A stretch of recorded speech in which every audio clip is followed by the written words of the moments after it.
Los determinantes del diagnóstico y parámetros clínicos para el llenado del periodontograma. Para dar una breve introducción debemos de tener en cuenta que para el llenado de periodontograma se deben de establecer ciertos criterios que de acuerdo al grado de compromiso pueden llevar a lo que es la pérdida total de los tejidos de soporte del diente, considerando que la etiología de la enfermedad es la principal infección, ya sea a través de la placa bacteriana, y el tratamiento se enfoca fundamentalmente en el control de la infección y reducción de lo que es la inflamación. Un punto importante que debemos de tomar en cuenta es la profundidad sondeable. Cabe recordar que es el espacio que se forma alrededor de los dientes entre la encía y la superficie radicular, representando nuestro punto principal de lo que es el análisis. Este espacio puede ser considerado como un surco o una bolsa periodontal, esto es dependiendo de la profundidad de lo que se va haciendo el sondaje.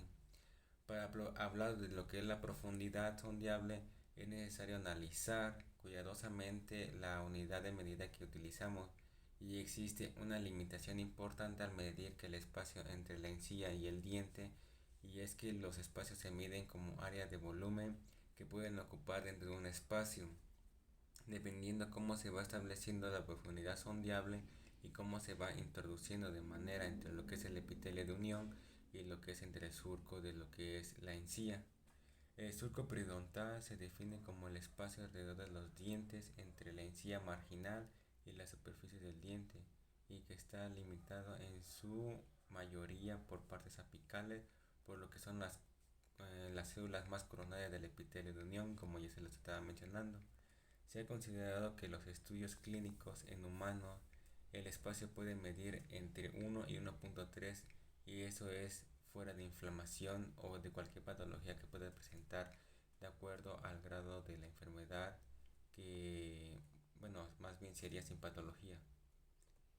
Lo que es el nivel de inserción clínica hace referencia a las fibras del tejido conectivo gingivales que se insertan al cemento radicular a través de la fibra de Charpey. Al igual que la medida de la profundidad del surco, es una medida lineal más que un área de soporte periodontal, tal cual ocurre de manera natural, ¿no? A diferencia de las fibras del ligamento, la inserción de la encía es una constante que puede ser entre 1.07 milímetros hasta 1.05 milímetros. Y para calcular lo que es el nivel de inserción clínica se deben de tener en cuenta varios parámetros para llenar lo que es el periodontograma. Por ejemplo, si el margen coronal, lo que es la línea melocementaria, se le resta la profundidad sondeable, se puede considerar que es un tipo de profundidad sondeable ideal. Si el margen coincide con lo que es la línea melocementaria y el nivel de inserción clínica, al igual que la profundidad sondeable. Si el margen está apical a lo que es a nivel de inserción clínica, se suma la profundidad sondeable y el margen. Otro punto importante que se debe tomar en cuenta para llenar el periodontograma es el sangrado al sondaje. Como el sangrado en este caso es inducido por la penetración, obviamente por lo que es la sonda, y hay que tener en cuenta que algunos aspectos del sondaje que pueden hacer variar la interpretación del sangrado al sondaje son dependiendo de la fuerza, el diámetro de la propia sonda y de la inflamación gingival. Sería lógico asumir que si sangra durante el sondaje y que la sonda ha llenado el tejido conectivo, en algunos casos se puede llegar hasta contactar con el hueso sin que tenga ninguna enfermedad periodontal.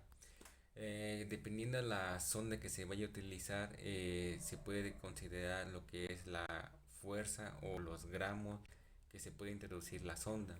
Por ejemplo, en una sonda calibrada, la fuerza ideal debe de ser entre 0.75 newtons o lo que viene siendo 20 gramos, o lo que es lo mismo, el peso total de lo que viene siendo la sonda. Y eso va a depender, porque también dependiendo del calibre o el grueso de la sonda, puede provocar sangrado al sondaje sin que tengan enfermedad periodontal. Y eso puede ser uno de los factores que pues pueden propiciar a que uno se dé idea de que tiene una enfermedad periodontal, y por lo cual pueden variar los grados de lo que es la profundidad sondeable en un periodontograma. Lo que es la línea mucogingival es la distancia desde el margen gingival hasta lo que es la línea mucogingival, que resulta útil para calcular la cantidad de lo que es la encía queratinizada. Esto va a depender dependiendo del fenotipo, si es grueso o delgado, ya que dependiendo a eso se puede hacer una determinación de lo que es la línea mucogingival o lo que viene siendo hasta lo que es la encía insertada. Se ha estimado que la cantidad de encía aumenta gracias a la edad, a un proceso de erupción pasiva, o sea que durante el crecimiento puede hacer que haya más encía insertada y que haya más queratinización.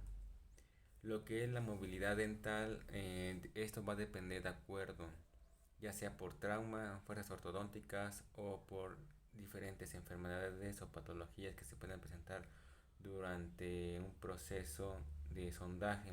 De manera que tener en cuenta que hay movilidad fisiológica que se debe tomar en cuenta al llenado del periodontograma, porque a veces se suele confundir que el movimiento fisiológico puede ser causa a que haya una equivocación en el llenado del periodontograma, lo cual es un error muy común. Debemos de tener en cuenta que la movilidad fisiológica oscila entre 0.1 hasta 0.2 milímetros en dirección horizontal. Ese es un movimiento normal que los dientes tienen.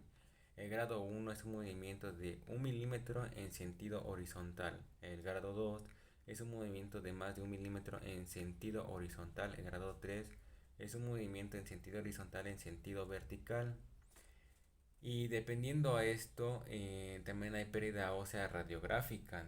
Se debe tomar en cuenta que, por ejemplo, hay patrones de pérdida que pueden ser de manera horizontal o vertical, y eso se debe de tomar en cuenta a la hora de llenado de un periodontograma, que de acuerdo a la severidad de la pérdida ósea puede ser estimada dividida en los tercios distal de lo que es la línea melocementaria hasta lo que es el ápice, y dependiendo a eso se debe de hacer un llenado adecuado de lo que es el periodontograma. La gingivitis junto con la periodontitis crónica es un proceso de inflamación de diferentes grados que se debe de tomar en cuenta al llenado del periodontograma, porque la encía puede afectar los soportes como es el ligamento y el hueso, y que para que haya una profundidad sondeable con gingivitis puede oscilar hasta 3.9 milímetros para descartar una pseudobolsa periodontal. Por ejemplo, en el caso de la periodontitis crónica, pues esto se debe a que el único parámetro es la magnitud del daño a nivel de inserción clínica, y por lo tanto la severidad de la enfermedad puede clasificarse como leve, moderada, severa y pérdida delgada de lo que es la inserción al nivel del hueso. Eso es dependiendo de la movilidad de los dientes.